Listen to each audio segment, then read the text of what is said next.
کہ جمہوریت میں ہر فرد کو اپنے خیالات کا اظہار کرنے کی مکمل آزادی ہوتی ہے۔ آزادی کا مطلب صرف اپنے حقوق کا تحفظ نہیں ہے بلکہ دوسروں کے حقوق کا احترام بھی ہوتا ہے۔ تعلیم افراد کو آزادانہ انتخاب کرنے، تنقیدی طور پر سوچنے اور اپنے خیالات کا اظہار کرنے کی صلاحیت دیتی ہے۔ یہ انہیں جمہوریت عمل میں شرکت کے لیے خود مختار بناتی ہے، یعنی کہ آزادی کا اصول یہ کہتا ہے کہ ہر فرد اپنے اظہار کرنے کے لیے، اپنی بات کو کہنے کے لیے آزاد ہے۔ اسی طرح سے مساوات، جس کو ہم پرنسپل آف ایکویلٹی کہتے ہیں، جو جمہوریت کا ایک اہم اصول ہے، اور کہا گیا ہے کہ جمہوریت میں تمام افراد کو مساوی حقوق حاصل ہوتے ہیں اور ان کے ساتھ کسی بھی بنیادی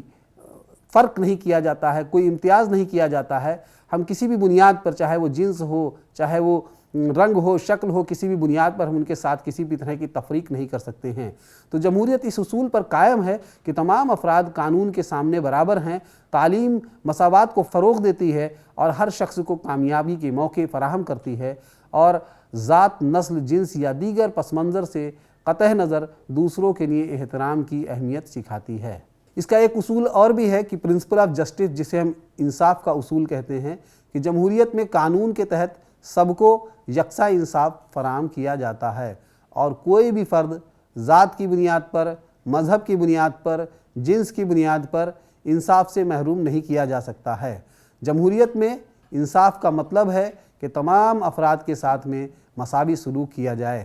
تعلیم اس بات کو یقینی بناتی ہے کہ ہر شہری اپنے حقوق کو سمجھے اور ذاتی اور سیاسی سطح پر انصاف کے لیے آواز بلند کر سکے۔ اس کے ساتھ ہی جمہوریت کا ایک اور اصول ہے جس کو ہم پرنسپل آف فریٹرنٹی کہتے ہیں، بھائی چارے کا اصول۔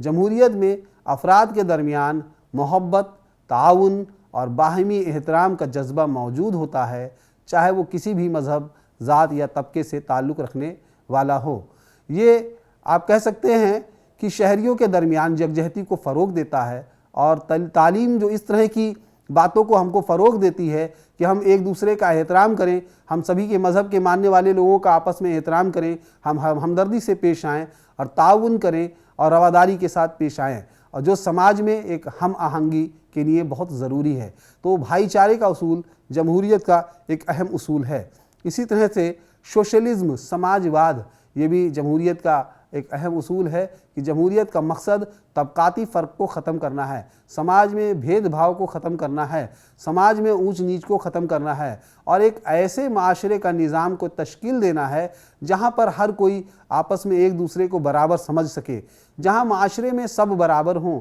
اور سبھی کو مساوی طور پر ترقی کے لیے موقع فراہم ہوں۔ جمہوریت کا ایک اور اصول ہے جس کو ہم سیکولرزم کہتے ہیں، یعنی کہ جمہوریت میں ہر فرد کو اپنے مذہب کی پیروی کرنے کی مکمل آزادی حاصل ہوتی ہے۔ یعنی کہ سیکولرزم کہتا ہے کہ جمہوریت اس بات کو فروغ دیتی ہے کہ ایک سماج ہے، اس سماج میں مختلف مذہب کے ماننے والے لوگ ہیں، مختلف مذہب کے پیروی کرنے والے لوگ ہیں، ان کے عبادت کرنے کے طریقے الگ ہیں، ان کے رسم و رواج کے طریقے الگ ہیں، لیکن ایک ہی سماج میں سبھی مذہب کے ماننے والے لوگوں کو آزادی ہو کہ وہ اپنے مذہب کی پیروی کر سکے اور اس کے حساب سے عبادت کر سکیں۔ اب ہم لوگ بات کرتے ہیں کہ جمہوریت کے اقسام، کہ ڈیموکریسی یا جمہوریت کتنے طرح کی ہوتی ہے، جس کو ہم نے ٹائپس آف ڈیموکریسی کہا ہے۔ یہاں پر پہلے میں آپ کو یہ بتانے کی کوشش کروں گا کہ جمہوریت کے اقسام کون کون سے ہیں، اور اس کے بعد ہم اس پر تفصیل سے بات کریں گے۔ تو پہلا ہے براہ راست جمہوریت، جس کو ہم ڈائریکٹ ڈیموکریسی کہتے ہیں۔ براہ راست کا مطلب جہاں پر ہمارا ڈیموکریسی میں سیدھے جو ہے شمولیت ہونی چاہیے۔ دوسرا ہے ریپرزنٹیٹیو ڈیموکریسی، جس کو ہم نمائندہ جمہوریت کہتے ہیں، جہاں پر ہم سیدھے جمہوریت میں اپنی شمولیت نہیں رکھ سکتے، لیکن ہمارے نمائندوں کے ذریعے جمہوریت میں اپنی شمولیت رکھی جاتی ہے۔ اور تیسرا ہے شراکتی جمہوریت، چوتھا ہے سیاسی جمہوریت، اور معاشی جمہوریت، سماجی جمہوریت، مذہبی جمہوریت اور تعلیمی جمہوریت۔ اب ہم لوگ جو جمہوریت کے یہ مختلف اقسام بتائے گئے ہیں، اس پر ایک ایک کر کے بات کریں گے۔ سب سے پہلے براہ راست جمہوریت، جس کو ہم ڈائریکٹ ڈیموکریسی کہتے ہیں، یہ جمہوریت کا ایک کہہ سکتے ہیں کہ جمہوریت کی ابتدا ہی براہ راست جمہوریت سے ہوئی تھی۔ جب جمہوریت کی شروعات ہوئی تو شروعات کی جو سب سے پہلے بنیادی طور پہ جو ابتدا مانی جاتی ہے وہ براہ راست جمہوریت سے مانی جاتی ہے۔ جب قدیم یونان میں آپ کہہ سکتے ہیں کہ شہری ریاستیں رائج تھیں اس وقت، تو وہ ریاستیں بہت چھوٹی ہوا کرتی تھیں. ان ریاستوں کی آپ کہہ سکتے ہیں جو جغرافیائی رقبہ تھا وہ بہت محدود تھا. وہ ریاستوں کی جو آبادی تھی بہت کم تھی. تو آپ کہہ سکتے ہیں کہ ان چھوٹی چھوٹی ریاستوں میں یا ان کے جو رقبہ تھے بہت چھوٹے تھے، ان کی آبادی بہت کم تھی، تو اس وجہ پر آپ کہہ سکتے ہیں کہ ان جگہوں پر ہر فرد کو حکومتی فیصلے میں حصہ لینے کا موقع مل جاتا تھا. لیکن دوسرا جو یہاں اقسام دیا ہوا ہے نمائندہ جمہوریت، جس کو ہم نے ریپرزنٹیٹیو ڈیموکریسی کہتے ہیں، دھیرے دھیرے آج کے دور میں ہم جب دیکھیں تو ریاستیں اب پہلے کے جیسی آپ یہ نہیں کہہ سکتے کہ چھوٹی ہیں، کم آبادی والی ہیں، یا ان کا جغرافیائی لحاظ سے رقبہ بہت کم ہے. اب ریاستیں بہت بڑی ہیں، جن کی آبادی بھی بہت بڑی ہے اور جن کا رقبہ بھی بہت وسیع ہے. تو اس میں جو عوام ہے وہ براہ راست حکمرانی نہیں کر سکتی. ممکن نہیں ہے کہ ہر ایک آدمی کی جو ہے وہ براہ راست حکومتی فیصلوں میں وہ حصہ لے سکے یا شامل ہو سکے. تو اس صورتحال میں یہاں پر ایک نئی نمائندہ جمہوریت کا جو ہے وہ شروعات ہوئی، اور اس وجہ سے عوام جو ہے اس نے اپنے منتخب نمائندوں کے ذریعے حکومتی امور پر کنٹرول کرنا حاصل شروع کر دیا. یعنی کہ اب جو بھی عوام تھی وہ آبادی زیادہ ہے، لوگ زیادہ ہے، ہر ایک کی جو ہے وہ حکومتی فیصلے میں جو ہے شمولیت ہو نہیں سکتی ہے. اس لیے انہوں نے کیا کیا کہ یہ ایک طریقہ طے کیا کہ اب ہم خود نہیں کر سکتے لیکن ہم اپنے نمائندوں کے ذریعے حکومتی امور پر کنٹرول کر سکتے ہیں. تو انہوں نے نمائندے اپنے ووٹ دینے کے طریقے سے جو ہے منتخب کیے، اور وہ نمائندے جو ہے اس فیصلہ سازی میں جو ہے وہ ان کی شراکت کرتے ہیں، ان کا حصہ داری کرتے ہیں. تو آپ کہہ سکتے ہیں کہ یہ جو طرز عمل آیا حکمرانی کا، یہ ایک بالواسطہ آپ کہہ سکتے ہیں جمہوریت تھی. یعنی کہ جو نمائندہ جمہوریت ہے اس کو بالواسطہ جمہوریت بھی کبھی کبھی کہا جاتا ہے، کیونکہ یہاں ہم براہ راست جو ہے وہ حکومتی فیصلوں میں حصہ نہیں لیتے ہیں، بلکہ ہم بالواسطہ طور پہ لیتے ہیں، ہمارے نمائندے ہماری جگہ پر لیتے ہیں. تو اس لیے نمائندہ جمہوریت کے ساتھ ساتھ کبھی کبھی اس کو بالواسطہ جمہوریت بھی کہا جاتا ہے. اور اس نظام میں آپ کہہ سکتے ہیں کہ عوام اپنے نمائندوں کا انتخاب خود کرتی ہے. جیسے کہ ہم دیکھتے ہیں کہ ہم ووٹ ڈالتے ہیں اور ووٹ کے ذریعے ہم اپنے نمائندوں کا جو ہے وہ انتخاب کرتے ہیں، چاہے وہ پارلیمنٹ کے الیکشن ہو یا اسٹیٹ اسمبلی کے الیکشنز ہوں. تو جو قانون سازی جو کرتے ہیں وہ ہمارے نمائندے کرتے ہیں، جو حکومتی فیصلے لیتے ہیں وہ ہمارے نمائندے لیتے ہیں، اور ہم یہ مانتے ہیں کہ وہ ہم نے ان کا انتخاب کیا ہے تو وہ ہمارے فیصلے ہیں. تو اس طرح کی جو جمہوریت ہے اس کو ہم نمائندہ جمہوریت کہتے ہیں. اس کے بعد شراکتی جمہوریت، جس کو ہم پارٹیسپیٹری ڈیموکریسی بھی کہہ سکتے ہیں. شراکتی جمہوریت میں شہریوں کی سیاسی عمل میں فعال شرکت پر زور دیا جاتا ہے. یعنی کہ اس میں بھی آپ یہ کہہ سکتے ہیں کہ مجموعہ ہے. یہ شراکتی جمہوریت میں جو شہری ہوتے ہیں وہ بہت ہی ایکٹیو ہوتے ہیں، فعال ہوتے ہیں، ان کی شراکت پر زور دیا جاتا ہے. اور اس طرح کی جمہوریت میں جو ملک کے شہری ہیں، جو قانون اگر ملک کے لیے کوئی بننا ہے، پالیسی ملک کے لیے کوئی تشکیل کی جا رہی ہے، کوئی فیصلہ لیا جا رہا ہے، تو اس طرح کے عمل میں جو ہے ان کی شراکت رہتی ہے، وہ شامل رہتے ہیں.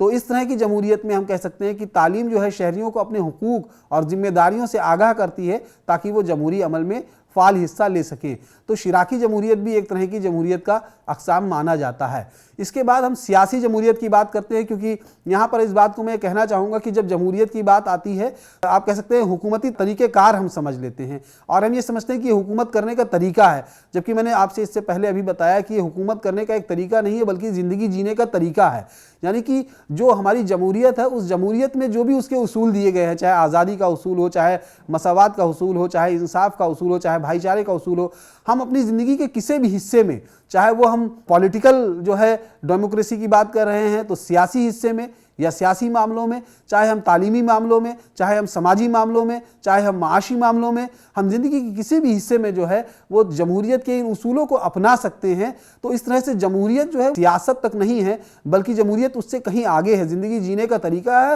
اور ہر ایک معاملے میں اس کے اصولوں کو اپنایا جا سکتا ہے. تو ہم یہاں پر آپ کو ایک ایک کر کے بتائیں گے کہ کس طرح سے جو ہے وہ جمہوریت کے جو اصول ہیں ان کو زندگی کے الگ الگ حصوں میں ہم اپنا سکتے ہیں، اور اسی بنیاد پر یہ جمہوریت کے جو اقسام بتائے گئے ہیں. سیاسی جمہوریت جو اس میں ہم بتا رہے ہیں کہ سیاسی جمہوریت میں حکومت کا اختیار کسی ایک فرد یا مخصوص گروہ کے پاس نہیں ہوتا ہے بلکہ یہ عوام کے ہاتھ میں ہوتا ہے. قوانین سب کے لیے یکساں طور پر نافذ کیے جاتے ہیں اور ملک کے تمام معاملات جمہوریت کے اصولوں جیسے آزادی، مساوات، انصاف اور بھائی چارے کی بنیاد پر مبنی ہوتے ہیں. یہاں میں یہ کہنا چاہوں گا کہ جو بھی سیاسی معاملے ہیں ان میں جمہوریت کے جو اصول ہیں وہ اس پہ ہی مبنی ہوں گے، جو بھی فیصلے لیے جائیں گے وہ جمہوریت کے اصولوں پر مبنی ہوں گے، اور اس طرح کی اگر ہمارا سیاسی نظام ہے تو ہم اس کو جمہوری سیاسی نظام کہہ سکتے ہیں یا سیاسی جمہوریت کہہ سکتے ہیں۔ اس کے علاوہ ہے معاشی جمہوریت۔ جیسا میں نے آپ سے کہا کہ ہماری زندگی کا ایک حصہ معاشی نظام بھی ہے۔ یہ سماج پورا کئی حصوں سے مل کر کے بنا ہے، اس میں سیاسی نظام بھی ہے، معاشی نظام بھی ہے، سماجی نظام بھی ہے، تعلیمی نظام بھی ہے۔ تو اس میں جو معاشی نظام ہے، اس معاشی معاملے میں ہم جب جمہوریت کے مختلف اصولوں کا استعمال کرتے ہیں تو یہ معاشی جمہوریت کہلاتی ہے۔ یعنی کہ معاشی جمہوریت میں غریب اور امیر سب کے ساتھ انصاف ہوتا ہے اور تمام وسائل عوام کے ملکیت ہوتے ہیں۔ تمام معاشی معاملات میں جمہوریت کے اصول جیسے آزادی، مساوات، انصاف اور بھائی چارہ وغیرہ کو اپنایا جاتا ہے۔ اس کے بعد ہم لوگ بات کرتے ہیں سماجی جمہوریت کے بارے میں۔ جیسے میں نے آپ سے کہا کہ ہماری زندگی کا ایک سماجی نظام بھی ہے، اور اس سماجی نظام میں بہت سارے ہمارے سماجی مسائل بھی ہیں، سماجی معاملات بھی ہیں، اور ان سماجی معاملات میں جب ہم جمہوریت کے جو اصول کی میں نے بات کہی، آزادی، مساوات، انصاف، بھائی چارہ، ان اصولوں کا اگر آپ سماجی زندگی میں، سماجی نظام میں استعمال کر رہے ہیں تو اس طرح کے آپ کہہ سکتے ہیں کہ نظام کو آپ سماجی جمہوریت کہہ سکتے ہیں۔ سماجی جمہوریت میں معاشرے میں ہر فرد کو اس کی صلاحیتوں، دلچسپیوں اور اہلیت کے مطابق ترقی کے مواقع مساوی طور پر فراہم کیے جاتے ہیں، اور کسی کے ساتھ کسی بھی بنیاد پر کسی بھی طرح کا امتیاز نہیں کیا جاتا ہے۔ معاشرے میں سبھی افراد ایک دوسرے کے حقوق کا احترام کرتے ہیں۔ تمام سماجی معاملات میں جمہوریت کے اصولوں جیسے آزادی، مساوات، انصاف اور بھائی چارہ وغیرہ کو اپنایا جاتا ہے۔ اس کے بعد بات کرتے ہیں ہم لوگ مذہبی جمہوریت کے بارے میں۔ مذہبی جمہوریت میں ہر فرد کو اپنے مذہب کے پیروی کرنے کا اور اس کے مطابق عبادت کرنے کا آزادی ہونی چاہیے، یعنی مکمل آزادی حاصل ہو کہ ہم اپنے مذہب کے پیروی کریں، ہم اپنے مذہب کے حساب سے عبادت کریں، اپنے مذہب کے حساب سے رسم و رواج کو پورا کریں۔ یعنی میں نے آپ سے کہا کہ جیسے ہماری زندگی کا ایک نظام مذہبی نظام بھی ہے، اور مذہبی معاملات میں اگر ہم جمہوریت کے اصول جو میں نے کہا کہ آزادی ہے، مساوات ہے، عدل ہے، انصاف ہے اور بھائی چارہ ہے، اگر ہم ان کو اپنا رہے ہیں تو یہ مذہبی جمہوریت ہوگی۔ یعنی کہ مذہب کی بنیاد پر کسی کے ساتھ کوئی فرق نہیں کیا جاتا۔ جمہوریت کے بنیادی اصول جیسے مساوات، آزادی اور انصاف سبھی مذہب کے پیروکاروں پر یکساں طور پر نافذ کیے جاتے ہیں۔ ایسا نہیں ہے کہ مذہب کی بنیاد پر کسی کو ترجیح دی جاتی ہے اور کسی کو کمتر سمجھا جاتا ہے، سبھی کے لیے یکساں ہے، اور اس طرح یہ جمہوریت مذہبی رواداری کو اور مذہبی احترام پر مبنی ہوتی ہے۔ اس کے بعد ہم لوگ بات کرتے ہیں تعلیمی جمہوریت کی۔ اس میں جمہوریت کے اصولوں کو تعلیمی نظام میں اپنایا جاتا ہے۔ یعنی کہ اب جمہوریت کے جو اصول جو میں نے آپ سے بتائے کہ پرنسپل آف فریڈم آزادی کا اصول، پرنسپل آف ایکولیٹی مساوات کا اصول، پرنسپل آف جسٹس عدل یا انصاف کا اصول، پرنسپل آف بردرہڈ بھائی چارے کا اصول، ان سارے اصولوں کو جب ہم تعلیمی نظام میں اپناتے ہیں تاکہ ہم تمام طلبہ کو مساوی موقع فراہم کر سکیں، ہم تمام طلبہ جو ہیں ان کی مسائل کو سمجھ سکیں، تمام طلبہ کو ہم یکساں سمجھیں، کسی بنیاد پر ان کے ساتھ ہم تفریق نہ کریں اور ہر ایک کو اپنی صلاحیتوں کے مطابق تعلیم حاصل کرنے کے مواقع دیں۔ تعلیمی معاملات میں ہم جمہوریت کے جب ان اصولوں کو اپناتے ہیں تو ہم یہ کہہ سکتے ہیں کہ یہ جمہوریت تعلیمی جمہوریت کہلاتی ہے۔ اس کے بعد ہم لوگ بات کرتے ہیں جمہوریت کی، ہم لوگوں نے بات کیا اور جمہوریت اور تعلیم کی بات کر رہے ہیں، تو اب ہم لوگ بات کریں گے کہ تعلیم کیا ہے جمہوریت کے بعد میں۔ تو تعلیم وہ عمل ہے جس کے ذریعے فرد کو علم، مہارتیں اور اقدار حاصل کرتا ہے جس سے کہ وہ اپنے ایک بہتر شہری بن سکے۔ تعلیم صرف علم حاصل کرنے تک محدود نہیں ہے، بلکہ اس کے ذریعے فرد کو شہری ذمہ داریوں، اخلاقیات اور معاشرتی زندگی میں فعال حصہ لینے کے قابل بھی بناتی ہے۔ تعلیم ایک اہم ذریعہ ہے جو فرد کی شخصیت کے نشو و نما اور اس میں سماجی آگاہی پیدا کرنے میں اہم کردار ادا کرتی ہے۔ تعلیم کے مفہوم کی اگر ہم بات کریں تو تعلیم جو لفظ ہے یہ لاطینی زبان کا لفظ ہے، یعنی کہ لاطینی زبان میں ایک لفظ ہے جس کو ہم ایجوکیئر کہتے ہیں، اس سے ماخذ کیا گیا ہے، جس کا مطلب ہوتا ہے پروان چڑھنا یا برنگ آؤٹ یا باہر نکالنا۔ یعنی باہر نکالنے کا مطلب کیا ہے کہ انسان کے اندر بہت ساری صلاحیتیں ہیں، ان صلاحیتوں کو ہم تعلیم کے ذریعے باہر نکالتے ہیں۔ تو انسان کے اندر کی صلاحیتوں کو باہر نکالنا ہی تعلیم ہے۔ یعنی ایک انسان میں بہت ساری صلاحیتیں ہیں لیکن وہ تب تک کہ پروان نہیں چڑھ سکتی، ان کا نشو و نما تب تک نہیں ہو سکتا جب تک وہ ان کو صحیح طریقے سے تعلیم نہ دی جائے۔ تعلیم کے معنی ہیں انسان کے اندر کی صلاحیتوں کو باہر نکالنا، یعنی تعلیم سیکھنے میں ہم تعلیم کے اندر ہم کیا کرتے ہیں کہ سیکھنے میں ہم کو سہولت تو فراہم کرتا ہی ہے، ہم علم بھی سیکھتے ہیں، مہارت بھی سیکھتے ہیں، ان سبھی چیزوں کا حصول ہم کو ہوتا ہے، لیکن تعلیم ہم کو ایک انسانی رویہ بھی بتاتی ہے، ہمارے اندر ہر چیزوں کے لیے دلچسپی بھی پیدا کرتی ہے اور ہمارے اندر مطلوبہ تبدیلیاں بھی لاتی ہے اور ہمارے اندر مختلف اقداروں کو بھی پیدا کرتی ہے۔ تو انسانی رویے میں ہم دیکھتے ہیں کہ 3 اجزاء جو ہے وہ اس پر مشتمل ہوتا ہے، ایک علم، ایک مہارت، ایک رویہ، یعنی کسی بھی انسان کے اندر علم کے پیدا کرنا، اس کے اندر مختلف مہارتوں کو پروان چڑھانا اور اس کے اندر مثبت رویوں کو پیدا کرنا تعلیم ہے۔ تعلیم کی بات کریں تو تعلیم ایک طرح سے دیکھیں تو نہ ختم ہونے والا عمل ہے، یا آپ یہ کہہ سکتے ہیں تا زندگی چلنے والا عمل ہے، جو زندگی بھر چلتا ہے۔ اس لیے کہا گیا ہے learning is a life long process, کہ تعلیم یا سیکھنا زندگی بھر چلنے والا عمل ہے۔ یہ پیدائش کے آغاز سے شروع ہوتا ہے اور تا زندگی جاری رہتا ہے۔ ہم ہر وقت زندگی کے ہر لمحے میں، ہمارے گھر میں، ہمارے اسکول میں، ہمارے معاشرے میں، ہم جہاں کام کرتے ہیں اس جگہ پر اور بہت سارے دیگر مقامات پر ہم کچھ نہ کچھ سیکھتے رہتے ہیں۔ کچھ ہم رسمی طور پہ سیکھتے ہیں، کچھ ہم بے رسمی طور پہ سیکھتے ہیں، لیکن ہم زندگی میں کہیں بھی، کسی سے بھی، کبھی بھی کچھ بھی سیکھتے ہیں اور وہ سبھی کچھ ہماری تعلیم ہے۔ تعلیم کو ہم صرف اسکول تک محدود نہیں کر سکتے ہیں، تعلیم ہم کسی سے کہیں پر کچھ بھی سیکھ رہے ہیں، وہ سبھی کچھ اس کے اندر شامل ہے۔ یعنی کہ تعلیم ہمیں اپنی ممکنہ صلاحیتوں کو پہچاننے اور ان کے نشو و نما کرنے میں مدد کرتی ہے۔ تعلیم ہمارے رویے کو بدلنے کا ایک طاقتور ذریعہ ہے۔ اب تعلیم کے مفہوم کے بارے میں تو ہم نے بات کر لی، اب ہم لوگ بات کرتے ہیں کہ تعلیم کے مختلف تعریف کے بارے میں، کہ تعلیم کو بہت سارے تعلیمی ماہرین رہے ہیں جنہوں نے اس کی تعریف الگ الگ طریقے سے بیان کی ہے۔ تعلیم کے بارے میں بہت ساری مختلف تعریفیں ہیں، یہاں میں آپ کے سامنے کچھ چند اہم تعریفیں بیان کر رہا ہوں۔ جان ڈیوی کہتے ہیں کہ تعلیم زندگی کے لیے تیاری نہیں ہے بلکہ تعلیم خود زندگی ہے، اور اسی طرح سے نیلسن منڈیلا کہتے ہیں کہ تعلیم سب سے طاقتور ہتھیار ہے جس سے آپ دنیا کو بدلنے کے لیے استعمال کر سکتے ہیں۔ سقراط کا کہنا ہے کہ تعلیم کا مطلب ہے انسان کی پوشیدہ آفاقی معقولیت کو اجاگر کرنا۔ ہربرٹ سسپنسر کہتے ہیں کہ تعلیم مکمل زندگی ہے۔ فرابل کہتے ہیں کہ تعلیم ایک ایسا عمل ہے جس سے انسان اپنے باطن کو ظاہر بناتا ہے۔ سوامی وویکانند نے کہا کہ تعلیم انسان میں پہلے سے موجود خدائی کمال کا مظاہرہ ہے۔ ڈاکٹر ایس رادھا کرشنن نے کہا کہ تعلیم کا مفہوم ذہنی تربیت، دل کی پاکیزگی اور روح کی نظم و ضبط ہے۔ مہاتما گاندھی نے کہا کہ تعلیم بچے اور انسان کے جسم، دماغ اور روح میں پوشیدہ بہترین خوبیوں کا اظہار ہے۔ اب چونکہ ہم لوگ کا جو موضوع تھا وہ تعلیم اور جمہوریت کے اوپر تھا، تو ہم لوگوں نے جمہوریت کے بارے میں بات کی، تعلیم کے بارے میں بات کی۔ اب جمہوریت اور تعلیم، ان دونوں کے بیچ میں کیا باہمی تعلقات ہے، اس کے بارے میں بات کریں گے۔ Democracy and education a mutual relationship, جمہوریت اور تعلیم ایک باہمی تعلق۔ جمہوریت اور تعلیم ایک دوسرے سے جڑے ہوئے اور ایک دوسرے کو مستحکم کرنے والے ہیں۔ یہاں جمہوریت تعلیمی نظام کو شکل دیتی ہے، وہیں تعلیم جمہوری اقدار کو مضبوط کرنے اور قائم رکھنے میں اہم کردار ادا کرتی ہے۔ ایک اچھا جمہوری نظام ایک تعلیم یافتہ شہریوں پر انحصار کرتا ہے اور ایک مضبوط تعلیمی نظام جمہوری ماحول میں فروغ دیتا ہے۔ آئیے دیکھتے ہیں کہ یہ دونوں ایک دوسرے پر کس طرح اثر انداز ہوتے ہیں۔ تو سب سے پہلے ہم نے بات کی ہے کہ تعلیم کے جمہوریت پر کیا اثرات ہیں، اس کے بعد ہم لوگ بات کریں گے کہ جمہوریت کے تعلیم پر کیا اثرات ہیں۔ تو پہلے آئیے بات کر لیتے ہیں کہ تعلیم کے جمہوریت پہ کیا اثرات ہیں۔ تو سب سے پہلے اگر ہم تعلیم کے بارے میں دیکھیں کہ اگر تعلیم نہ ہوتی تو ہم جو بھی عوام ہے، جو ہمارے ملک میں رہنے والے شہری ہیں، ان کو ہم باخبر شہری،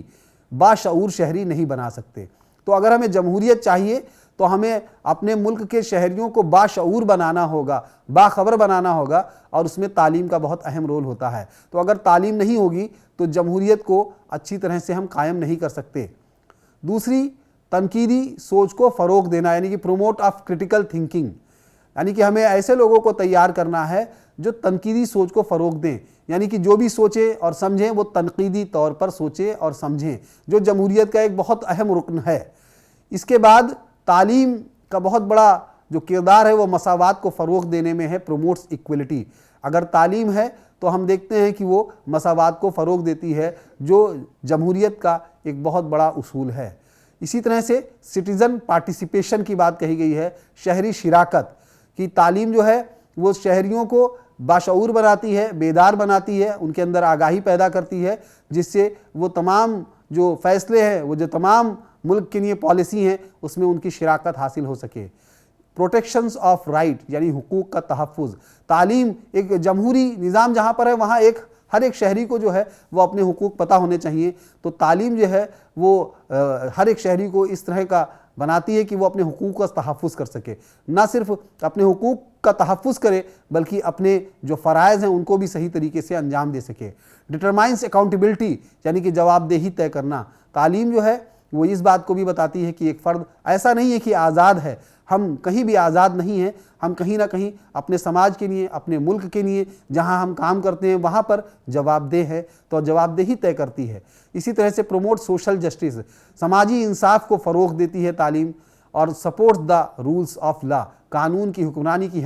حمایت کرتی ہے۔ آپ کہہ سکتے ہیں کہ جو بھی قانون بنائے گئے ہیں وہ قانون صحیح طریقے سے نافذ ہو سکے، وہ قانون کا راج رہے جس کو ہم کہتے ہیں، تو وہ تعلیم جب ہوگی تبھی ویسا ممکن ہو پائے گا۔ اس لیے تعلیم آپ کہہ سکتے ہیں کہ جمہوریت میں بڑا اہم رول ادا کرتی ہے۔ اس کے علاوہ expand the scope of civic education, شہری تعلیم کا دائرہ وسیع کرنا، یعنی کہ ہم زیادہ سے زیادہ شہریوں کو اچھی سے اچھی تعلیم دے سکیں۔ امپاورس مارجنلائز گروپ یعنی کہ پسماندہ گروہوں کو بااختیار بنانا۔ ہمارے سماج میں ایسے لوگ ہیں جو بہت غریب ہیں، جو بہت پڑھے لکھے نہیں ہیں، ایسے پسماندہ لوگوں کو ہم چاہیں تو تعلیم کے ذریعے بااختیار بنا سکتے ہیں۔ انکریج پولیٹیکل پارٹیسپیشن، سیاسی شرکت کی حوصلہ افزائی کرنا۔ پروموٹس پیس اینڈ ٹالرنس، امن اور رواداری کو فروغ دینا۔ تعلیم کے ذریعے ہم ملک میں امن اور رواداری کو بھی بہتر بنا سکتے ہیں۔ اسٹرینتھ سوشل کیپٹل، سماجی سرمایہ کو مضبوط کرنا۔ پروموٹنگ ڈیموکریٹک ویلیوز، جمہوری اقدار کو فروغ دینا۔ سوشل اینڈ سیوکس رسپانسبلٹی، سماجی اور شہری ذمہ داریوں کو نبھانا۔ ریڈیوسنگ سوشل ڈفرینسز، سماجی فرق کو کم کرنا۔ اسٹرینتھنگ ڈیموکریٹک انسٹیٹیوشنز، جمہوری اداروں کو مستحکم کرنا۔ تو اس طرح سے ہم نے دیکھا کہ تعلیم جو ہے وہ کہیں نہ کہیں آپ دیکھیے کہ جمہوریت کے لیے بہت اہم رول ادا کرتی ہے۔ اب یہاں پر ایک اور چیز ہم دیکھتے ہیں کہ جمہوریت کے ساتھ ساتھ impact of education on democracy کیا ہے۔ یہاں پر ہم یہ بتانا چاہیں گے کہ تعلیم جمہوریت پر کس طرح سے اثر انداز ہو رہی ہے، کہ democracy and objective of education, جمہوریت اور تعلیم کے مقاصد۔ ڈیموکریسی اینڈ کریکولم، جمہوریت اور نصاب۔ Democracy and methods of teaching, جمہوریت اور طریقے تدریس۔ ڈیموکریسی اینڈ اسکول انوائرمنٹ، جمہوریت اور اسکولی ماحول۔ ڈیموکریسی اینڈ ڈسپلن، جمہوریت اور نظم اور ضبط۔ یہاں یہ بتانے کی کوشش کی جا رہی ہے کہ آپ دیکھیے کہ ڈیموکریسی، ابھی تک ہم نے دیکھا کہ ایجوکیشن کا کتنا بڑا امپیکٹ تھا، اب ہم دیکھ رہے ہیں کہ ڈیموکریسی کا بھی کس طرح سے امپیکٹ ہو رہا ہے، کہ جمہوریت تعلیم پر کس طرح سے اثر انداز ہو رہی ہے۔ اسی طرح سے جمہوریت اور اساتذہ، جمہوریت democracy and teacher, democracy and teacher student relationship, جمہوریت اور اساتذہ طالب علم کی تعلقات۔ ڈیموکریسی اینڈ ایجوکیشن پالیسی، جمہوریت اور تعلیم policy. Democracy and education out comes, جمہوریت اور تعلیمی نتائج۔ اب یہاں ہم جمہوریت کا تعلیم کے مختلف پہلوؤں پر اثر دیکھنے جا رہے ہیں۔ ابھی تک جو ہم نے بات کیا، دو حصوں میں بات کیا کہ تعلیم جو ہے وہ کس طرح سے جمہوریت پر اثر انداز ہو رہی ہے۔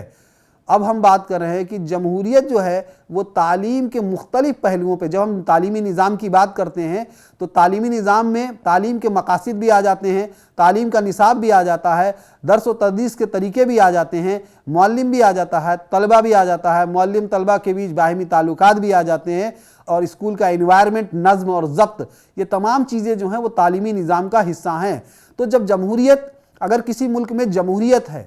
تو وہ اس ملک کے تعلیمی نظام کو کس طرح سے متاثر کرے گی، یہاں پر یہ بات کہنے کی کوشش کی جا رہی ہے کہ ایک ملک جیسے ہندوستان ہمارا ایک ملک ہے جو جمہوری ملک ہے، تو ہمارا جو جمہوری ملک ہے وہاں کا جو تعلیمی نظام ہے، جو ہمارا تعلیمی نظام ہے، تو ہمارا ملک جو ہے وہاں کی جو سیاسی نظام ہے وہ جمہوری ہے۔ تو آپ دیکھیے کہ جو ہمارے ملک کا جو تعلیمی نظام ہے اس میں بھی اس کی عکاسی دکھائی دیتی ہے، جو سیاسی نظام ہے اس کا ریفلیکشن کہیں نہ کہیں جو ہے وہ ہمارے تعلیمی نظام میں دکھائی دیتا ہے۔ اسی بات کو میں یہاں پر مختلف جو ہے وہ ٹاپکس کے ذریعے بتانے کی کوشش کرنے جا رہا ہوں کہ democracy and objectives of education, جمہوریت اور تعلیم کے مقاصد، کہ کس طرح سے جمہوریت جو ہے تعلیم کے مقاصد کو طے کرتی ہے۔ یعنی کہ اگر جمہوریت ہوگی تو تعلیم کے مقاصد بھی کیسے ہوں گے؟ مساوی موقعوں کو فراہم کرنا، یعنی کہ جو طلبہ ہوں گے ان کو برابر سے مساوی موقع دیے جائیں گے۔ شہری شراکت کو فروغ دینا، یعنی کہ سبھی کو جو ہے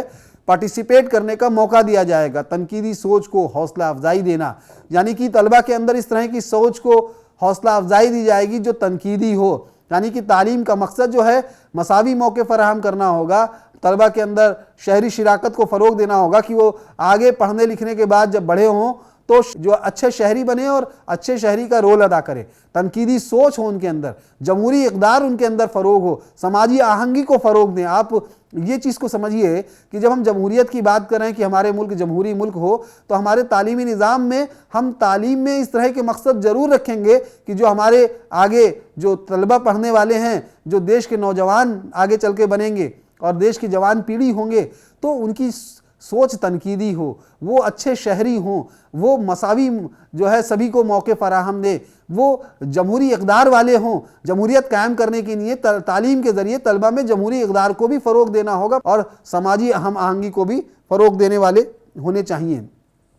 اس کے ساتھ ساتھ جمہوریت اور نصاب، جب ہم تعلیم کے مقاصد کی بات کرتے ہیں تو ظاہر سی بات ہے کہ مقاصد کو حاصل کرنے کے لیے نصاب میں ان چیزوں کو شامل کرنا پڑے گا۔ تو ظاہر سی بات ہے کہ جب ہمارے مقاصد جمہوریت کو فروغ دینے والے ہوں گے تو ہمارے نصاب میں بھی ایسے مضامین، ایسی سرگرمیوں کو شامل کیا جائے گا جو جمہوریت کو فروغ دینے والی ہوں۔ یعنی کہ جو نصاب ہوگا یا ہمارے اسکول میں کرائے جانے والی ہم نصابی سرگرمیاں ہوں گی وہ جمہوریت پر مبنی ہوں گی، یعنی کہ شمولیاتی نصاب ہوگا۔ شمولیاتی کا مطلب یہی ہے کہ سبھی کو شامل اس میں کیا جائے گا، ایسا نصاب ہو جس میں سبھی شامل ہو سکیں اور سبھی اس کو پڑھ سکیں اور سبھی کو اس سے فائدہ ہو سکے۔ تنقیدی مہارتوں پر زور دیا جائے گا، شہری تعلیم دی جائے گی اور انسانی حقوق اور سماجی انصاف کی بات کہی جائے گی۔ یعنی کہ نصاب میں چاہے بھلے ہی ہم میتھمیٹکس یا ریاضی پڑھا رہے ہوں، سائنس پڑھا رہے ہوں، ہندی پڑھا رہے ہوں، انگلش پڑھا رہے ہوں، لیکن ان نصاب کو اس طرح سے بنایا جائے گا اور ان نصاب کا جو مقصد ہوگا اپنے مضامین کا علم دینے کے ساتھ ساتھ ان کے اندر تنقیدی سوچ بھی پیدا کرنا ہوگا۔ ان کے اندر اس بات کو جو سماجی سائنس پڑھائی جائے گی وہ صرف اپنے مضمون کا ہی علم نہیں دے گی بلکہ ان کو اس بات کا بھی علم دے گی کہ وہ کیسے انسانی حقوق کو پورا کریں، ان کے اپنے فرائض کیا ہیں اور ان کے جواب دہی کیا ہے، ان کے حقوق کیا ہیں، سماج میں انصاف کیسے قائم کیا جا سکتا۔ تو کریکولم جو بھی ڈیزائن کیا جائے گا اسکول میں اور اس کے اندر جو بھی مضامین رکھے جائیں گے ان کے ذریعے جو بھی علم دیا جائے گا اس میں اس بات کو ترجیح دی جائے گی کہ جمہوریت کے جو اصول ہیں، جمہوریت کے جو اقدار ہیں اور جمہوریت کو جو فروغ دینے والی چیزیں ہیں وہ بھی کہیں نہ کہیں نصاب میں شامل ہوں۔ اور یہی چیز آپ کو درس اور تدریس کے طریقے میں بھی دکھائی دے گی۔ Democracy and methods of teaching, جمہوریت اور طریقے تدریس، یعنی کہ آپ دیکھ سکتے ہیں کہ جب جمہوریت ہوگی جس ملک میں تو اس ملک میں جو اسکول ہوں گے اور ان اسکول میں جو پڑھانے کے طریقے ہوں گے وہ بھی جمہوریت پر مبنی ہوں گے، یعنی کہ طلبہ مرکوز تدریس ہوگی، یعنی کہ اس طرح کے پڑھنے اور پڑھانے کے طریقوں کا استعمال کیا جائے گا جس میں بچوں کی بھی شمولیت ہو، یعنی کہ طفل مرکوز طریقوں کا استعمال کیا جائے گا۔ ایسا نہیں ہے ٹیچر جو یا معلم جو ہے جو چاہے گا پڑھائے گا، جیسا چاہے گا پڑھائے گا، جتنا چاہے گا پڑھائے گا، جن طریقوں سے چاہے گا پڑھائے گا، نہیں بلکہ وہ ان چیزوں کو دیکھا گا طلبہ کیا پڑھنا چاہتا ہے، کیسے پڑھنا چاہتا ہے، کن طریقوں سے بہتر پڑھ سکتا ہے جس سے وہ زیادہ سیکھ سکے۔ یعنی کہ ڈیموکریسی، بچہ کیا پڑھنا چاہتا ہے، اگر ایک ٹیچر یہ سوچ رہا ہے، معلم سوچ رہا ہے تو یہ ڈیموکریسی ہی ایک طرح سے کہ اس کو آزادی دی جا رہی ہے کلاس روم کے اندر سوال پوچھنے کی، اس کو آزادی دی جا رہی ہے کہ وہ بتا سکے کہ میں کیا پڑھنا چاہتا ہوں، اس کو آزادی دی جا رہی ہے کہ وہ یہ بتا سکے کہ میں کن طریقوں سے پڑھنا چاہتا ہوں۔ جو ملک میں جمہوریت ہوگی تو اس کے تعلیمی نظام میں بھی جمہوریت دکھائی دے گی اور وہاں پڑھنے اور پڑھانے کے طریقوں میں بھی جمہوریت دکھائی دے گی۔ تو طلبہ مرکوز جو تدریس کے طریقے ہوں گے، مباحثے اور مکالمے کی حوصلہ افزائی ہوگی، ایسا کلاس روم ہوگا جہاں بچوں کو ڈسکشن کرایا جائے، جہاں بچوں کو کہا جائے، یہاں سوال پوچھنے پر اس کی جو ہے سوال نہ کیا جائے کہ تم نے سوال کیوں پوچھا، بلکہ اس کی حوصلہ افزائی کی جائے۔ جب وہ ڈسکشن کرے تو اس کو برا نہیں سمجھا جائے، اس کو غلط نہیں سمجھا جائے، بلکہ اس کی حوصلہ افزائی کی جائے کہ تم نے اچھی بات ہے کہ سوال پوچھا، ڈسکشن کیا، یعنی فعال سیکھنا، یعنی کہ کر کے سیکھنا، لرننگ بائی ڈوئنگ جو کہا گیا ہے۔ طلبہ کو با اختیار بنانا، ہم کو ان کو رٹو طوطا نہیں بنانا ہے، ہم کو ان کو تنقیدی سوچ پیدا کرنا ہے، ہم کو ان کو با اختیار بنانا ہے، ہم کو ان کو ایک با اختیار شہری بنانا ہے۔ تو جہاں پر آپ دیکھیے کی جمہوریت ہوگی اس ملک کے جو تعلیمی نظام ہوگا اور تعلیمی نظام میں جو پڑھنے اور پڑھانے کے طریقے ہوں گے وہاں بھی جمہوریت دکھائی دے گی۔ اسی طرح سے اسکول کا جو ماحول ہوگا وہ ڈیموکریٹک ہوگا، وہاں پر پرنسپل ہوگا جو انتظامیہ کا، وہاں جو معلم ہوں گے، وہاں جو طلبہ ہوں گے، وہاں کوئی ایک دوسرے سے ایسا نہیں ہوگا کہ مل جل کر کے کام نہ کرے، ہے نا، وہاں آمیرانہ جو ہے طریقہ نہیں ہوگا، وہاں جمہوری طریقہ ہوگا، وہاں کا ماحول بہت جامع ماحول ہوگا، وہاں پر ایک دوسرے کا احترام ہوگا، ایک دوسرے کی عزت ہوگی، ایک دوسرے کے جو ہے حفاظت کی جائے گی، ایک دوسرے کی شراکت ہوگی، جہاں پر جو پالیسی طے ہوگی اسکول کے لیے وہاں پر سبھی کی شامل کیا جائے گا اور اس کو حوصلہ افزائی کی جائے گی۔ یعنی کہ جو اسکول کا انوائرمنٹ ہے، جمہوری اگر ملک ہے، سیاسی نظام جمہوری ہے، تو اس ملک کے اسکولی نظام میں بھی آپ کو جمہوریت دکھائی دے گی، اسکول کے ماحول میں بھی جمہوریت دکھائی دے گی۔ اسی طرح سے ڈیموکریسی اینڈ ڈسپلن، جمہوریت اور نظم اور ضبط، یعنی کہ سزا نہیں دی جائے گی، جہاں جمہوریت ہوگی وہاں پر اسکول میں سزا نہیں دی جائے گی، سزا کے بجائے ان کی رہنمائی کی جائے گی، بلکہ ذمہ داری کو فروغ دیا جائے گا، تنازعات کو حل کیا جائے گا، حوصلہ افزائی کی جائے گی۔ جہاں جمہوریت ہوگی وہاں طلبہ کو جو ہے وہ ڈانٹا نہیں جائے گا، وہاں طلبہ کو مار پیٹ نہیں کی جائے گی، وہاں سزا نہیں دی جائے گی، بلکہ اس کو موقع دیا جائے گا، اس کی حوصلہ افزائی کی دی جائے گی، کر دی جائے گی، اس کی ذمہ داری اس کو دی جائے گی کہ وہ ذمہ داری کرے گا تو اپنے کاموں میں لگے گا، اچھے سے کرے گا، اس کی رہنمائی کی جائے گی۔ اسی طرح سے جمہوریت اور اساتذہ یا معلم، ڈیموکریسی اینڈ ٹیچر، یہاں پر جس ملک میں جمہوریت ہوگی وہاں کے اسکولی نظام میں بھی جمہوریت ہوگی، تو آپ دیکھیے وہاں کے جو معلم ہیں ان کے اندر بھی جمہوریت دکھائی دے گی، یعنی کہ سیکھنے کے عمل میں سہولت کار کے طور پر معلم ہوگا۔ ایسا نہیں ہے جمہوریت میں جو اساتذہ کا کردار ہوگا وہ ایک آمرانہ شخصیت کا نہیں ہوگا، بلکہ وہ ایک رہنما ہوگا، رہنما کے طور پر کام کرے گا، جو طلبہ کو سیکھنے کے سفر میں رہنمائی فراہم کرے۔ جمہوریتی اقدار جو ہوں گے وہ ان کو فروغ دینے والا ہوگا جو معلم ہوگا، یعنی اساتذہ سے توقع کی جائے گی کہ وہ جمہوری اقدار کو فروغ دے، جیسے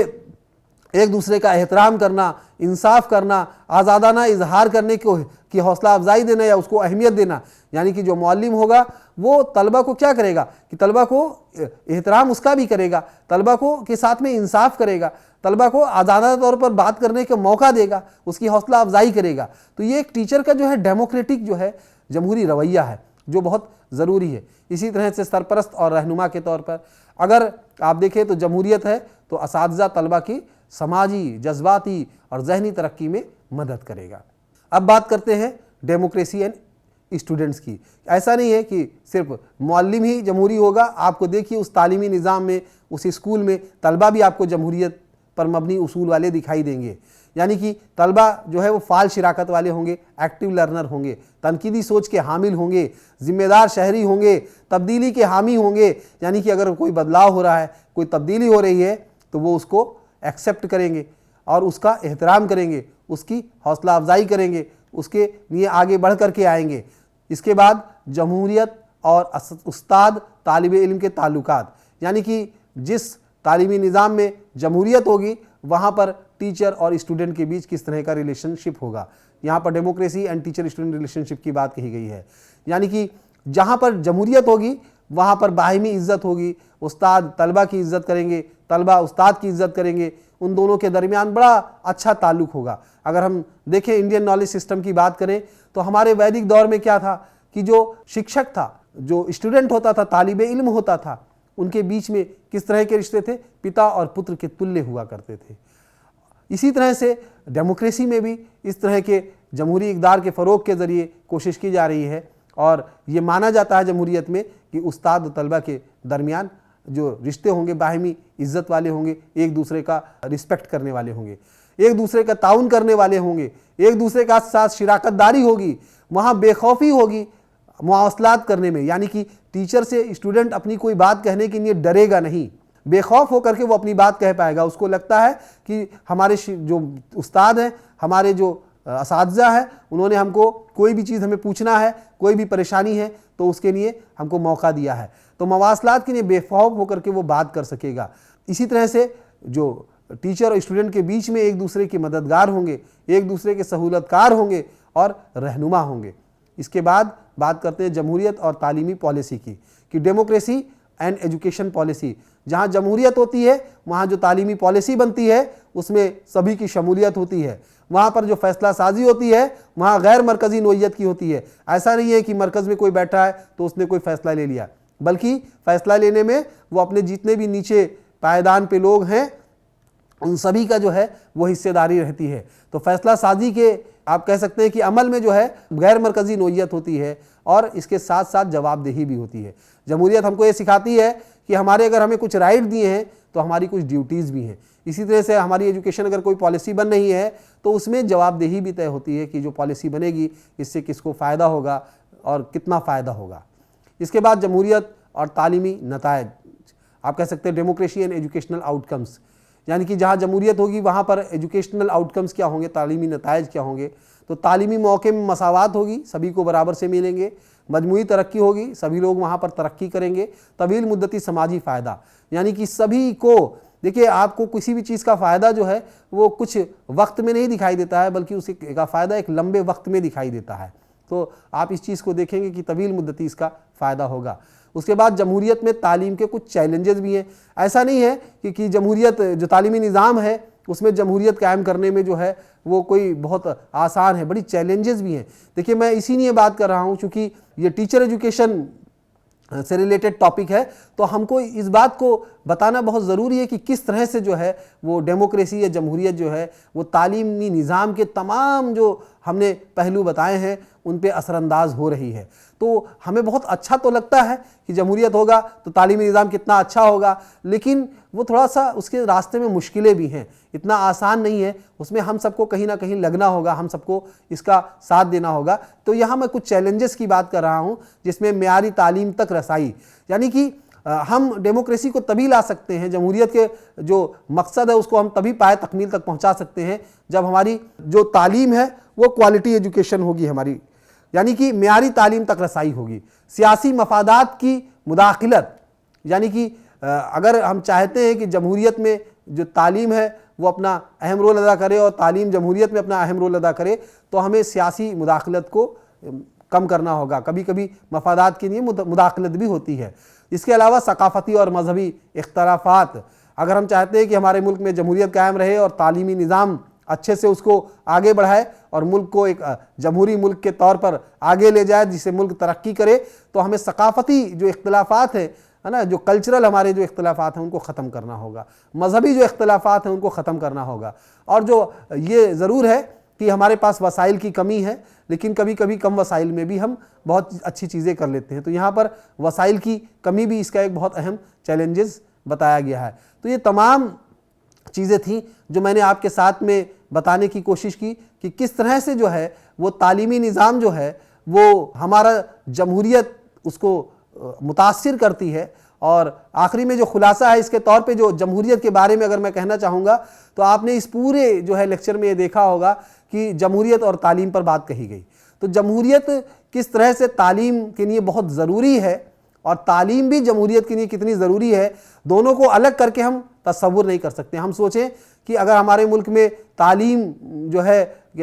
کا جو نظام ہے اس کو معیاری نہ بنایا جائے یا اس کو ہم معیاری نہ بنا سکیں اور جمہوریت قائم ہو جائے تو مشکل ہوگا، کیونکہ ہم یہ نہیں سوچ سکتے کہ ہمارے جو ملک میں عوام ہے، جو شہری ہے، وہ تعلیم یافتہ اگر نہیں ہے تو جمہوریت قائم ہو سکتی۔ یعنی کہ تعلیم ایک اہم حصہ ہو گیا جو ہمارے ملک میں جو ہے وہ جتنے بھی شہری ہیں ان کو تعلیم یافتہ جب تک نہیں کیا جائے گا تو ہم جمہوریت کے اصل مقصد کو حاصل نہیں کر سکتے۔ تو ایک تو یہ ہو گیا۔ دوسرا، جمہوریت کی جہاں تک بات ہوئی کہ جمہوریتی جو اصول ہیں جب تک ہم تعلیمی نظام میں نہیں لائیں گے، کہ جس سے تعلیم میں جتنے بھی طلبہ ہیں چاہے وہ پسماندہ ہوں، اگر ان سب کو تعلیم حاصل کرنے کے برابر کے موقع نہیں ملیں گے تو جو جمہوریت کے اصولوں کی بات ہے کہ آزادی، کہ ہر ایک طلبہ کو اپنے حساب سے آزادی نہیں ہے، یا طلبہ کو جو ہے مساوی حق نہیں حاصل ہے، یا طلبہ کو آپ کہہ سکتے ہیں کہ کسی کی بنیاد پر تفریق کی جا رہی ہے، تو یہ جمہوریت کے اصول جو ہے جب تک کہ نہیں اپنائے جائیں گے تو آپ یہ کہہ سکتے ہیں کہ ملک ترقی نہیں کر سکتا۔ اور دوسری طرف تعلیم جو ہے وہ جب تک سب کو نہیں دی جائے گی تب تک جو ہے وہ جمہوریت کے جو اصول ہیں ان کو ہم اپنا نہیں سکتے یا جمہوریت ملک میں لا نہیں سکتے پوری طرح اصل طریقے سے۔ تو اس طرح سے ہم دونوں باتوں میں دیکھتے ہیں کہ تعلیم اور جمہوریت جو ہیں وہ ایک دوسرے کے ساتھ بہت اہم طریقے سے جڑے ہوئے ہیں۔ تو جمہوریت اور تعلیم کے تصورات جو ہے ان میں بہت گہرا تعلق ہے، یہ آپس میں بہت گہرائی سے جڑے ہوئے ہیں، یہ ایک دوسرے کو تشکیل آپ کہہ سکتے ہیں دیتے ہیں۔ ایک دوسرے کو متاثر کرتے ہیں. یعنی کہ ایک جمہوری معاشرے کو آپ کہہ سکتے ہیں کہ تعلیم کو فروغ دیتا ہے. اگر معاشرہ جمہوری ہے تبھی وہ تعلیم کو فروغ دے گا تاکہ سبھی کے لیے مساوی مواقع فراہم ہوں. اگر آمرانہ ہے تو نہیں دے گا، لیکن جمہوری ہے تو دے گا. آمرانہ میں تو اپنی من مرضی کے حساب سے ہوگا. آمرانہ میں تو جیسا میں چاہتا ہوں، جس طرح سے میں چاہتا ہوں ویسا ہی مجھے کرنا ہے. تو جب ایک جمہوری معاشرہ ہوگا اور ایک جب جمہوری نظام ہوگا تو تعلیم کو فروغ دیا جا سکے گا، اور جب تعلیم کو فروغ دیا جا سکے گا تو سبھی کے لیے مساوی موقع فراہم کیے جا سکیں گے. اور ہم دیکھ سکتے ہیں کہ جمہوری عمل کو مضبوط بنایا جا سکے گا. جب سبھی لوگ جو ہے مساوی موقع حاصل ہوں گے، سبھی لوگ تعلیمی آپ کہہ سکتے ہیں تعلیم یافتہ ہوں گے، تو جمہوری عمل کو بھی مضبوط بنایا جا سکے گا اور باشعور شہری کو تیار کیا جا سکے گا. ہم ایسے شہریوں کو تیار کر پائیں گے جو اس بات کو جانتے ہوں کہ ہمیں کن کا انتخاب کرنا ہے، جو اس بات کو جانتے ہوں کہ ہمیں کس طرح کے فیصلے لینا ہے، جو اس بات کو جانتے ہوں کہ ہمیں ملک کی ترقی کے لیے ہمارا کیا کردار ہو سکتا ہے، جو اس بات کو جانتے ہوں کہ یہ تعلیم صرف ہماری جو ہے انفرادی ترقی کے لیے نہیں ہے بلکہ ہمارے اوپر کچھ سماجی ذمہ داریاں بھی ہیں اور سماج کی ترقی کے لیے بھی ہے. تو ہم اس بات کو دیکھتے ہیں کہ جمہوری عمل کے ذریعے جو ہے ہم جمہوری تعلیم کے ذریعے جو ہے اس مقصد کو پورا کر سکتے ہیں، یعنی کہ باشعور شہری بنا سکتے ہیں. اور اس طرح کے شہریوں کو ہم تیار کر سکتے ہیں جو ملک کے جمہوریت کو مضبوط بنائیں گے، ملک کو ترقی کی طرف لے جائیں گے. جب تعلیم شمولیتی اور قابل رسائی ہو تو یہ جمہوری اقدار کو تقویت دیتی ہے. یعنی کہ اگر آپ دیکھیے تو ہم جن جمہوری اقداروں کی بات کر رہے ہیں، ہم بات کر رہے ہیں آزادی کی، ہم بات کر رہے ہیں مساوات کی، ہم بات کر رہے ہیں بھائی چارے کی، ہم بات کر رہے ہیں انصاف کی، ہم بات کر رہے ہیں سماجواد کی، ہم بات کر رہے ہیں سیکولرزم کی. تو ایک طلبہ جو کسی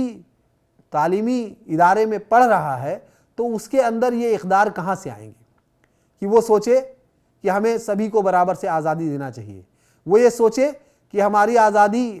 جو ہے کہ ساتھ ساتھ ہمارے کچھ فرائض بھی ہیں، دوسرے کی آزادی کا خیال بھی رکھنا ہے، جو یہ سوچے کہ ہم سماج میں جو ہے وہ مساوی طور پہ ہر ایک کام کو کر سکیں، سماج میں سب برابر ہیں، سماج میں کوئی بھی چھوٹا بڑا نہیں ہے، کوئی بھی امیر غریب نہیں ہے. معاشی طور پر چھوٹا بڑا ہو سکتا ہے، امیر غریب ہو سکتا ہے، لیکن اس بنیاد پر کسی کے ساتھ تفریق نہیں کی جا سکتی ہے. اسی طرح سے جو یہ سوچے ہمیں سبھی کے ساتھ عدل کرنا ہے، انصاف کرنا ہے، جو یہ سوچے. اور ہم لوگ تو ٹیچر ایجوکیشن کی فیلڈ میں ہیں تو ہمارے اوپر ذمہ داری زیادہ ہو جاتی ہے کہ ہم ایز اے ٹیچر ہم ان چیزوں کو اپنے طلبہ کے اندر کیسے پیدا کریں. انکلکیشن آف ویلیو کی جب ہم بات کرتے ہیں تو ہم کو سب سے پہلے جمہوری اقدار کو پیدا کرنا ہوتا ہے. ہم اپنے طلبہ کے اندر آزادی، ہم طلبہ کے اندر مساوات، ہم طلبہ کے اندر جو ہے وہ انصاف اور بھائی چارہ آپس میں، ان اقدار کو کیسے پیدا کریں. تو ہم سبھی لوگ ٹیچر ایجوکیشن کی فیلڈ سے جڑے ہیں، تو اس لیے ہمارے اوپر ایز اے ٹیچر، چونکہ ہم ٹیچر ایجوکیٹر ہیں اور ہم ٹیچرز کو تیار کر رہے ہیں اور وہ ٹیچرز اسکولوں میں جا کر کے طلبہ کو پڑھائیں گے، تو وہ ان کے اندر ہم کس طرح سے ان جمہوری اقداروں کو پیدا کریں، ان جمہوری اقداروں کی تقویت دے سکیں اور تنقیدی سوچ کو فروغ دے سکیں. آخر میں یہ کہوں گا کہ جمہوریت اور تعلیم دونوں افراد اور معاشرے کی ترقی اور پیش رفت کے لیے ضروری ہے. تو اس طرح سے ہم نے دیکھا کہ تعلیم اور جمہوریت کیا ہے. اس میں ہم نے بہت ساری باتوں کو پڑھا اور جانا کہ تعلیم کیا ہے، تعلیم کی تعریف کیا ہے، جمہوریت کیا ہے، جمہوریت کی تعریف کیا ہے، جمہوریت کے اقسام کیا ہے، جمہوریت کے اصول کیا ہیں، اور تعلیم جمہوریت پہ کس طرح سے اثر کرتی ہے اور جمہوریت تعلیم کے پورے نظام پر کس طرح سے اثر کرتا ہے. امید ہے کہ آپ سبھی ناظرین اس موضوع پہ بہت کچھ سیکھ پائیں گے. ہم آگے اس پر کبھی بات کریں گے. شکریہ.